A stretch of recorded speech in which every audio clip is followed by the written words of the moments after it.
നമസ്കാരം. ക്ഷേമ പെൻഷൻ കിട്ടാതെ കഴിയുന്ന നിരവധി ആളുകളിൽ ഒരാളാണ് മറിയക്കുട്ടിയമ്മ. വയസ്സ് 87. അവർ പെരുവഴിയിൽ പിച്ചച്ചട്ടിയുമായി നിന്ന് പ്രതിഷേധിക്കുന്ന കാലത്ത് കേരളത്തിൻ്റെ തലസ്ഥാന നഗരിയിൽ കേരളീയം നടന്നു. അവിടെ ആദിമം എന്ന പേരിൽ കേരള ഫോക്ലോർ അക്കാദമി ആദിവാസികളെ മ്യൂസിയം പീസാക്കി പ്രദർശിപ്പിച്ചു. ഒരുതരം ജൈവ പ്രദർശനം. കാണി, പളിയർ, മാവിലർ, ഊരാളികൾ, അവരുടെ ചാറ്റുപാട്ട്, പളിയ നൃത്തം, കുംഭനൃത്തം, എരുതുകളി, മംഗലം കളി, മന്നാൻകൂത്ത്, വട്ടക്കളി എന്നീ ഗോത്രകലകളും മറ്റു ചില അനുഷ്ഠാന കലകളും യഥാർത്ഥ പശ്ചാത്തലത്തിൽ അവതരിപ്പിക്കാനാണ് ഈ ഹ്യൂമൻ സൂ ഒരുക്കിയത്. ഇതിനെതിരെ പട്ടികജാതി പട്ടികവർഗ വകുപ്പ് മന്ത്രി കെ രാധാകൃഷ്ണൻ ഉൾപ്പെടെ രംഗത്ത് വന്നപ്പോൾ ഇതൊരു കലാപരിപാടിയാണെന്ന് പുതിയ ഭാഷ്യം പറഞ്ഞു. ആദിമം പ്രദർശനം അവസാനിച്ചെടുത്തു നിന്ന് ഇപ്പോൾ സഞ്ചരിക്കുന്ന മറ്റൊരു ജൈവ പ്രദർശനം ആരംഭിച്ചിരിക്കുന്നു.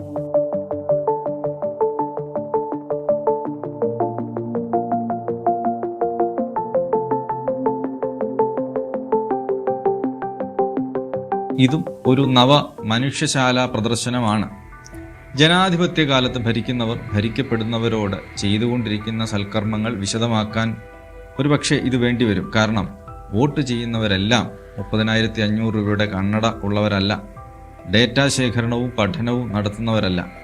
പകരം ക്ഷേമ പെൻഷൻ കിട്ടാത്തതിനാൽ തെരുവിൽ പിച്ചച്ചട്ടി എടുത്ത് വെയിലത്ത് നിൽക്കുന്നവരും, നെല്ല് വിറ്റതിൻ്റെ വരുമാനം സർക്കാർ ഏറ്റെടുത്ത് പകരം അവർക്ക് കടബാധ്യത തിരികെ കൊടുക്കുമ്പോൾ ആത്മഹത്യ ചെയ്യാൻ മോഹിച്ച് നടക്കുന്നവരും, KSRTC ബസ്സിനെ തോൽപ്പിക്കാൻ സ്വന്തമായി ബസ് ഓടിക്കുന്നവരും, ഈ നാട്ടിൽ കാര്യങ്ങൾ പന്തിയല്ലെന്ന തെറ്റിദ്ധാരണയിൽ അമേരിക്കയിലേക്കും യൂറോപ്പിലേക്കും കുടിയേറാൻ വെമ്പുന്ന ചെറുപ്പക്കാരുമൊക്കെയാണ് ഇവിടെയുള്ളത്.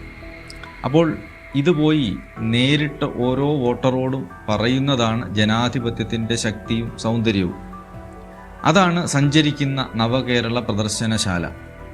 കുടുംബശ്രീ തൊഴിലാളികൾ കുറഞ്ഞ ചെലവിൽ ഭക്ഷണം നൽകിയത് സർക്കാർ അവർക്ക് ബാക്കി തുക നൽകുമെന്ന ധാരണയിലാണെന്നത് സത്യം. പക്ഷേ അവരത് ചോദിക്കാൻ തിരുവനന്തപുരത്തേക്ക് സമരവുമായി പോകണോ? ക്യാബിനറ്റ് മുഴുവൻ ബസ് പിടിച്ച് നിങ്ങളുടെ അടുത്തേക്ക് ഓടിയെത്തും എന്നതാണ് ഭരണകൂടത്തിൻ്റെ ജനാധിപത്യ ബോധം. 50 കോടിയാണ് ജനകീയ ഹോട്ടൽ സബ്സിഡി ഇനത്തിൽ ആകെ നൽകാനുള്ളത്. KSRTC പെൻഷൻ വിതരണം വൈകുന്ന കേസ് കോടതിയിൽ വന്നപ്പോഴേ ഇതിനുള്ള മറുപടി സർക്കാർ പറഞ്ഞതാണ്. ദൈനംദിന പ്രവർത്തനത്തിന് പണം കണ്ടെത്താൻ സർക്കാർ ബുദ്ധിമുട്ടുന്നു എന്ന്. അതിനിടയിലാണ് ചിലരുടെ കരിങ്കൊടി പ്രകടനം. അത്തരം പ്രകടനക്കാരുടെ ജീവൻ രക്ഷിക്കാൻ ചെടിച്ചട്ടി, ഹെൽമറ്റ് തുടങ്ങിയ താരതമ്യേന നിത്യജീവിതവുമായി ബന്ധപ്പെട്ട് നിൽക്കുന്ന വസ്തുക്കൾ കൊണ്ട് പ്രതിരോധം തീർത്തത് ജനാധിപത്യത്തിൻ്റെ സൗന്ദര്യമാണ്.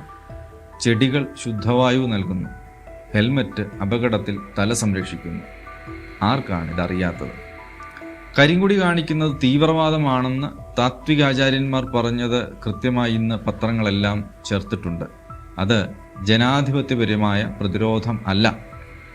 ഒക്ടോബർ 7 ഇസ്രയേലിൽ യന്ത്രത്തോക്കുകളുമായി സംഗീതം ആസ്വദിച്ച് കഴിയുന്ന ഒരു കൂട്ടം മനുഷ്യരുടെ ഇടയിലേക്ക് പറന്നിറങ്ങി 100 കണക്കിന് ആളുകളെ കൊന്നുതള്ളിയ ഹമാസ് എന്ന തീവ്രവാദ സംഘത്തിന് അനുകൂല ഐക്യദാർഢ്യ സമ്മേളനം നടത്തുന്ന സമരക്കാർ ഇതൊന്നും അറിയാത്തവരാണോ? കേരളത്തിലെ കർഷകരും കൃഷിയും ഇല്ലെങ്കിലും തമിഴ്നാട്ടിൽ നിന്നെല്ലാം വരും എന്നറിയാവുന്ന താത്വിക നിലപാടുള്ള മന്ത്രിമാർ ഇത്തരം കരിങ്കൊടി ഷോ വച്ചു പൊറുപ്പിക്കില്ല. അധികാരം കിട്ടിയാൽ പിന്നെ കറുപ്പിനോട് ഇത്ര വെറുപ്പുണ്ടാവുന്നത് എങ്ങനെ? മുൻപൊരു മുഖ്യമന്ത്രിക്കെതിരെ കരിങ്കൊടിയും കരിങ്കല്ലും എറിഞ്ഞിട്ടുണ്ട് അന്നത്തെ പ്രതിപക്ഷം. എറിഞ്ഞ് ചില്ലും ചങ്കും തകർത്തിട്ടുണ്ട്. ആദിമമായ ഒരു ആക്രമണ രീതിയാണ് കരിങ്കല്ല് കൂർപ്പിച്ച് വേട്ടയ്ക്കിറങ്ങുന്നത്. എന്നിരുന്നാലും അഹിംസാത്മകമായി കരിങ്കൊടിയോടും കറുപ്പിനോടും ഇത്ര പിണക്കം തോന്നാൻ എന്തായിരിക്കും കാരണം? ആദിമത്തിൽ നിന്ന് ആരംഭിച്ചതാണ് ഈ കഥ. ശ്രീ ബാലൻ പ്രവചന സ്വരത്തിൽ ചിലത് പറഞ്ഞു. ഇതെല്ലാം മ്യൂസിയത്തിലേക്കാണ് എന്ന്. നവകേരള പ്രദർശനശാല ബസ്സും അതിനൊപ്പം സഞ്ചരിക്കുന്ന ആശയങ്ങളും ഭാവിയിൽ മ്യൂസിയത്തിലെത്തും.